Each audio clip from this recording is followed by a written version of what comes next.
Ce n'est pas la vacuité des phénomènes, qui, elle, est l'interdépendance des phénomènes. Ce sont deux choses différentes. Lorsqu'on parle de vacuité dans le Dharmakaya, c'est de ça. C'est une vacuité qui est de deux sortes. C'est la vacuité Shantung, dont vous avez peut-être entendu parler, celle-là c'est le cerveau tibétain, c'est la vacuité vide de ce qui n'est pas elle-même. Donc, en fait, lorsque Philippe Kapleau, un écrivain, a écrit les trois piliers du Zen, c'est dans les années 50, il s'est rendu au Japon, il a rencontré un maître zen qui s'appelait Arada Roshi, et ce maître a dessiné un cercle avec un point au centre. Et il a dit, bon là le point n'est pas dessiné parce que ça ne vaut pas la peine, il a dit, Arada Roshi, ce point au centre, c'est vous. C'est la représentation que vous avez vous-même en tant qu'ego, et le reste, c'est le reste du monde. C'est tout ce qui n'est pas vous. C'est tout ce qui n'est pas, c'est les autres. C'est la dualité sujet-objet. La dualité sujet-objet, dans le bouddhisme, c'est le samsara. Lorsque vous faites l'expérience de voir votre pleine nature, votre représentation disparaît. Le moi disparaît dans l'expérience, et il ne reste plus que le cercle, avec le vide au centre. Mais là, le vide, tel qu'on se le représente, il est spatial. C'est le vide, c'est la vacuité vide de ce qui n'est pas elle-même. C'est le point de vue Shentung, c'est-à-dire la vacuité vide d'agrégats. Vous savez que les phénomènes sont constitués à partir d'agrégats. Donc, c'est l'espace. Mais d'une certaine façon, le vide de l'espace, il y a encore plein de ce vide.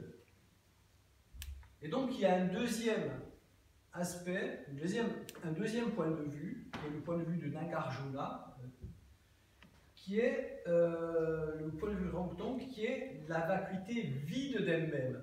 C'est-à-dire que là, ce vide, c'est un peu, il se rétrécit pour devenir un point sans dimension, un peu comme le Big Bang, au commencement de l'univers. Au commencement, c'était un point sans dimension. Et puis ensuite, il y a eu l'expansion de l'univers. Et pourquoi l'univers s'est-il épanoui, je dirais? Parce qu'il est vide à l'intérieur de lui-même. Il est fondamentalement vide. Mais là, il faut bien faire la différence entre la vacuité qui est là et le néant qui est là. C'est-à-dire que l'univers, il se répand à l'intérieur de lui-même, et non pas dans le vide. Parce qu'autrement, il y a une confusion. Là, ça c'est la mort. Ou ça c'est la mort. C'est une expérience impossible. Et si ce n'était pas une expérience impossible, on ne pourrait pas renaître. Mais parce que c'est une expérience impossible, on est obligé de renaître. La renaissance, le cycle des renaissances est lié à l'impossibilité de connaître ce qui est extérieur à ça. Ça n'existe pas.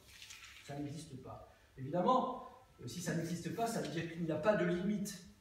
Donc, la vacuité, l'expérience de la vacuité non phénoménale, c'est l'expérience de la vacuité vide de ce qui n'est pas elle-même, ou vide de ce qui est d'elle-même.